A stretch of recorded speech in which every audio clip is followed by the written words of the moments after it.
欢迎大家锁定世界越来越卢哦。在4项公投12月18号的这4个题目当中呢，台湾人最有感的恐怕就是莱猪的议题了。我先给大家一些前情提要，记不记得莱猪是怎么惹毛台湾人的哦？不只是让我们吃一个明知道有问题的猪肉哦，更在于在这个事情上呢，我们看到这个民进党的这个独裁再次展现。在去年底的时候呢，他突如其来的通过，大家都懵了，他完全没有跟人民沟通，然后通过之后呢？有几项，好吧，你通过之后呢，在野党希望他设下一些限制，比方说你至少标示一下嘛啊，那他也不，他不强制标示，他只说呢交给厂商自由选择，你可以标示不标示。另外呢，这个莱猪是不是大人不小心吃到就算了，我们能不能保护我们的下一代？所以莱猪呢禁止的禁啊，禁止进入校园的投票，在立法院也被民进党给封杀了啊。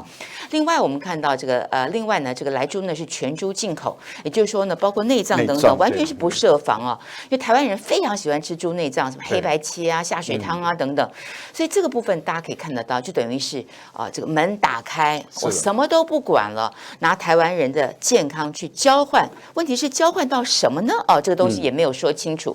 所以我给大家前情提要一下，莱猪是这样让台湾人非常愤怒。因此最新的民调在4大公投里面呢，反莱猪的支持度现在高达将近有70%。好，问题来了哈，就是因为我觉得这个民调，我相信民进党内部也做了，是的，因为到目前为止呢在民众党里面的民调，这题也是毫无疑问嘛，大家当然都会同意啊，连实力这题也都是支持的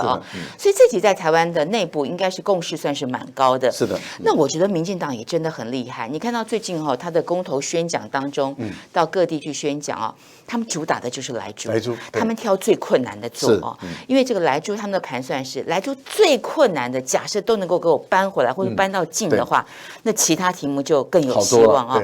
所以很多人觉得说，你国民党不要再讲莱猪了你要挑困难的做，挑核四去做，对不对那国民党还是挑简单的题目做。你看看民进党全力在攻困难的，但是当然啦，他讲的这些逻辑让大家实在是不能接受，觉得这个。民进党老师是谁啊？当初国中时候逻辑课老师谁教的特别是蔡英文也亲自上任你就可以看得到民进党的强度有多强。那有几个我觉得让赖老师给大家梳理一下，特别是讲到 CPTPP 嘛，这是赖老师的强项在国际这个议题上，我们台湾呢本来看起来没有要加入的打算，后来嘣的一下，大陆递出了申请，结果太没面子了，所以王美花呢马上就跟进了。那递出申请之后呢，大家都觉得恐怕难度是有点高，要跟11个会员国呢一一来谈，你会要让出什么呢？台湾会有什么样的这个交换的筹码呢？等等那现在他似乎在给大家打一个预防针，也就是说呢这个反莱猪过关的话，我们就没有办法加入 CPTPP 这个东西感觉上又有点一石二鸟，就等于说在未来我们没有办法进入 CPTPP。的话，这个责任就是全民的，责任就是在野党的。但是真的吗？我们如果不吞莱猪，我们就没有办法跟国际接轨。不吞莱猪，甚至苏贞昌说我们会得罪美国，得罪全世界，有这么严重吗？我觉得一点都不严重。但是很明显的就是他们又在玩这个话术。而且我觉得最主要是欺骗老百姓了。欺骗老百姓是最不应该的，更何况利用一些很专门的东西来欺骗老百姓，这是非常非常不应该。我很少看到有一个政府的负责人如此的恶质为什么说如此的恶质？简单的说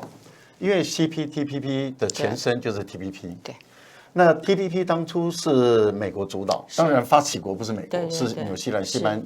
纽西兰、新加坡跟智利等3个国家发起。但是后来美国他觉得他要这个东西，因为他要的话是奥巴马时代要来遏制中国的发展，所以是美国最后成为一个主要的一个推动国。但是美国有莱猪，美国有莱猪，所以他要求而且美国也知道他的莱克多巴胺的这个在联合国的卫生组织是有争议的，因为国际卫生组织对有毒跟没毒，其实那是很科学的东西。那很科学的东西在长期以来都是采用共识决，因为那是科学嘛。那共识决就是大家专家都觉得说这个东西不行，那就不会过关了。结果呢，美国为了自己国家，然后用他有国家的力量，然后要逼着国际间来买单，但是世界卫生组织还是不肯买单，最后竟然用表决。秀芳，对，科学的东西用表决，各位您能够认同吗？科学的东西是用表决，那就是科学嘛，对，就是科学嘛，科学就是在怎么样的条件下出来的结果一定是一样嘛。好，但是美国一定用它的力量，那是霸权。表决了以后，结果是一半一半，一半一半以后怎么办？那就是各个国家自己追认。所以欧盟，我在强调，欧盟说拒绝。好，亲爱的观众朋友，当时英国还是欧盟的会员国，我为什么要讲英国呢？我为什么要把英国带进来？英国是欧盟的会员国，所以英国也拒绝了。好，那这样的一个情形下的时候，您想想看，美国就在亚洲里面推，美国在亚洲里面推，所以美国就跟日本做了交换。做了什么交换呢？也就是日本的汽车的零料件进美国关税很低，然后呢，他不要求日本的关税拉高，还有日本的农产品，是美国的农产品自我限制很多，不进日本。这也就是为什么后来拜登、希拉蕊跟川普他们都反对 TPP 的原因。那后来 TPP 在奥巴马下台了以后，美国的共和党跟民主党都不同意。对，可是当初美国就要求 TPP 的这一些成员国本身都要认同莱克多巴胺。好，那现在是这些成员国认同莱克多巴胺，但是美国退出来了。所以 CPTPP 里面没有美国，没有美国，因此莱克多巴胺并不是一个在 CPTPP 里面的强制性的规定。我在强调，它不是 CPTPP 里面的强制性的规定，因为美国没有在里面了，而且给莱克多巴胺猪吃的，美国是最大宗，给这些毒给猪吃，而且要毒人的，这是美国是全世界最大宗。那这样的情形下，各国他们 CPTPP 是这些成员国，因为当初受以美国的压力，他们承认，他们接受。但是并不表示你要加入就必须要承认跟接受，除非美国有加入 CPTPP。可是美国到目前为止，他没有要加入 CPTPP。好，所以我才会说苏贞昌、王美花没有告诉老百姓真正的实话。为什么呢？因为英国现在也要加入 CPTPP， 英国本身也是拒绝吃莱克多巴胺的。中国大陆也要加入 CPTPP， 它本身也是拒绝吃莱克多巴胺的。那如果英国跟大陆也都加入了，而他们可以不用吃莱克多巴胺的美国猪，那 CPTPP 里面没有半个美国人的影子在里面，而台湾却要没有加入之前先吃。观众朋友，还没有加入就要先吃，您不觉得？这个是一个什么样的执政党啊？这个民进党欺骗老百姓可以欺骗到这个程度，您很清楚了吧？这个党了不起。我觉得这个中间当然就不是每个人像赖老师这么学识渊博，我觉得中间有强烈的资讯不对称的一些问题特别是一些偏乡。所以呢，我们看到这个苏贞昌还有这个蔡英文等等大家用非常简单的民粹式的一些语言就让民众很生气，因为他把这个反莱猪等于反美猪等于反美等于是中共同路人，不爱台湾全部都画上了一个等号，就是极度民粹的一些做法。但是我觉得我个人比较不能够原谅的是，为了达到这个目的我觉得他不是说没有告诉民众实话，而是他说了很多谎话。是的，我觉得这个谎话假新闻嘛，中天新闻当初我们被强迫关台，是因为我们被安了一个莫须有的罪名，叫做什么假新闻好，那假设你对媒体的标准这么高，那你对于我们的在上位者，像蔡英文苏贞昌这种人，这个标准是不是应该要更高？是不是要加重其刑呢？最简单的例子我觉得证据都已经给法官找好了，因为蔡英文自己的脸书上就贴出，脸书到现在还在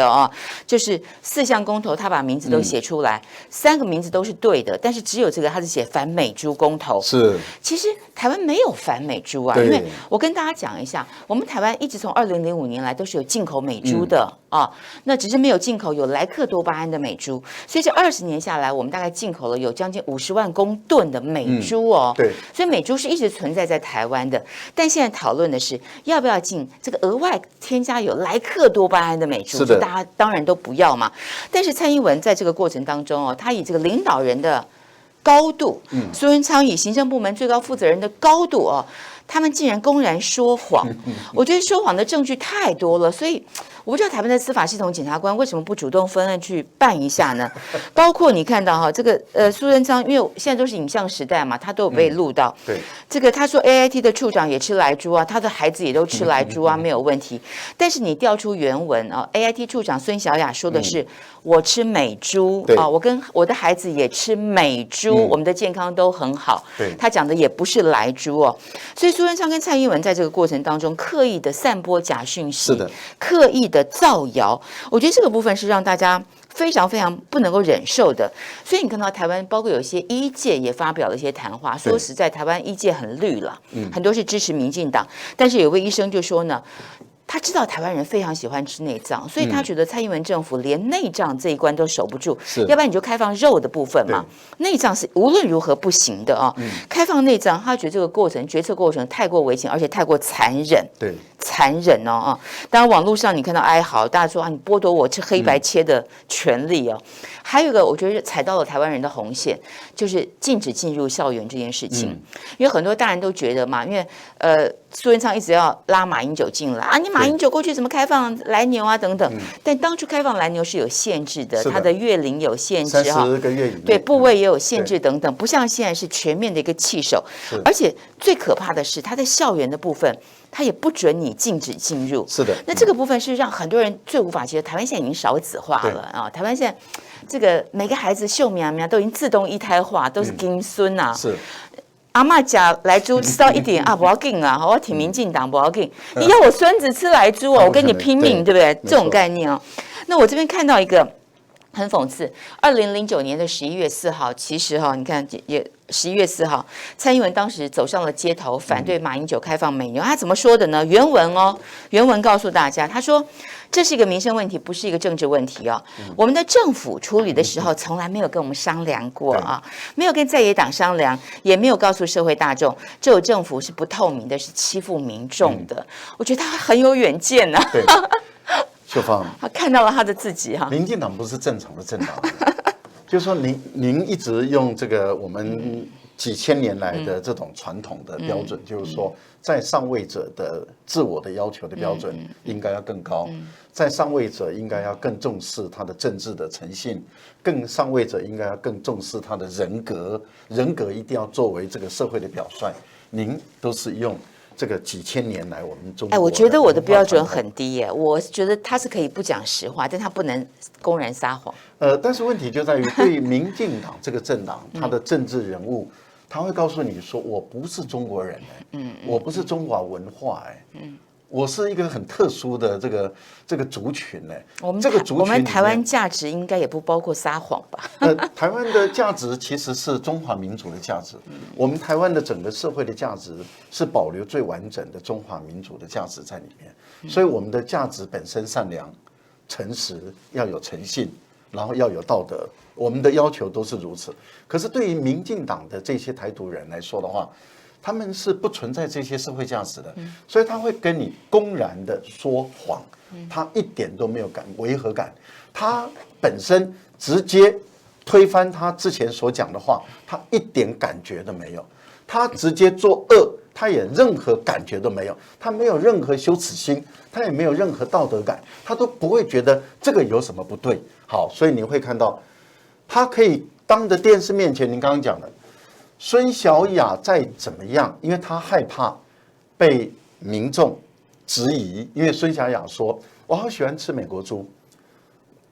可是孙小雅不敢讲说我好喜欢吃美国的莱猪，因为当他说出美国的莱猪的时候，很多人就会去质疑他，你拿证据给我看，对，你告诉我你每天在美国，你都到您的超商去买那个最便宜的莱猪来吃吗？还是买高单价的这个美国的好的猪肉来吃？以他的收入，他绝对不会去买标价很低的，而且上面有告诉你有莱克多巴胺的这些美国猪来吃。更何况在台湾，您告诉我，您在台湾哪个地方吃到含莱克多巴胺的美国猪？这个我觉得孙小雅要告诉我们这一点。对，他在台湾哪里吃到？好，所以孙小雅他再怎么样驻台的代表驻台的处长，他不敢说谎，因为他如果说谎的话，这个问题很严重，因为大家会追问嘛，你在台湾的哪一个餐厅吃到含莱克多巴胺的美国猪？他不敢说嘛。好，那这个时候苏贞昌就帮他直接说谎了。哎，你看美国人 AIT 处长很喜欢吃莱猪，哎，好，那一个说我没有吃莱猪，因为台湾到现在没有进莱猪嘛，大家都眼睛瞪着看有没有进莱猪。然后一个人说他有吃莱猪，我就觉得民进党的一个行政院院长他可以直接这样说谎。好，那另外一个部分，我觉得对我们台湾来讲啊，也觉得很奇怪的地方，就是您一直在强调，他连标示都不能给你标示，对，就是你不准标示，是你不准区分。他说放给厂商了，各自决定。哪个厂商想得罪美国人？对啊，不是哪个厂商，然后哪个厂商想标示以后，那老百姓都不敢吃了。是啊，还有以台湾来讲，你收入高一点的，他可以到这个传统市场去买这个温体猪，然后上面有打钢印的，他一看就知道台湾猪，没问题。可是问题是在于，我们在学校吃饭的营养午餐的那些孩子，然后他营养午餐因为很便宜。对，所以他的那些厂商该怎么办？里面的贡丸呐等等哈，疑点重重。但是我觉得很难原谅的，就是因为我们都有孩子嘛，对不对啊？这个蔡英文呢，在上个礼拜跟高中生座谈的时候，高中生就问他这个问题：为什么要开放莱猪？他就跟他讲，他说我开放，那要不要吃你们的选择啊？他怎么选择？对，所以我就想问说，怎么选择？你不标示，大家怎么选择呢？啊，所以我觉得这个部分，蔡英文用这样的方式去跟我们的高中生做这样的一个洗脑式教育，我觉得大家也很不能原谅啊。但是无论如何，我想最后一点时间，我问赖老师一个策略性的一个问题，就说你看到民进党现在以全党之力这个4大公投当中呢，眼见着莱猪最不利，但是他们花最多时间、最多力气在这一题上他们的策略是什么？假设连这个反莱猪这个不同意的几率，我看起来是不高是不高。那但是假设连这个呢都能够跟同意票冲到很接近的话，是不是表示另外3个就安了？我倒不这样认为，说一定安了因为对于民进党来讲，坦白说，他真正最大的罩门还不是莱猪，其实他真正最大的罩门是藻浆。藻浆，因为当初民进党去欺骗那些环保人士因为他知道台湾的年轻人基本上都已经有环保意识了，而且很多的爸爸妈妈们他们也都有很强烈的环保意识。当初民进党为了要骗这些人的选票，所以蔡英文装得很重视这个生态环境，藻礁永存嘛，对，藻礁永存，而且很重视所谓的绿能节能然后每天在讲这些。那你想想看，其实藻礁就跟核能在一起了，对，是因为是合在一起，对，联动的。那对于环保的人士来讲，他们很在乎的就是台湾要不要继续污染。其实这个是民进党的本身的神主牌。如果这群环保人士对于民进党彻底破产了、绝望了，民进党掉的选票至少5到10%。环保人士也是1人1票啊，1人1票，而且环保人士在台湾力量其实不小国民党如果能够取得环保人士对他的信任、支持，然后觉得国民党是真的相信环保，应该也不容易。对，因为国民党长期以来都告诉你说我要经济现实，对，所以我牺牲环保。对，那长期以来，所以就造成了环保人对于国民党的刻板印象很深。那民进党当初为了要骗选票，所以他就装得很环保，装得很爱环保的时候，可是你看，当他一旦执政了以后，是煤烧得一塌糊涂，台中人被污染的一塌糊涂，然后呢，你看缺电缺得一塌糊涂，然后现在连藻礁都要破坏，那他很清楚知道。环保人士才是他的罩门，可是不让国民党去挑出这个环保的问题，为什么呢？因为藻礁不是国民党反的，藻礁就是环保人士反的，所以他要用莱猪来盖掉藻礁。藻礁的声音如果越大的话，对民进党的杀伤力越大。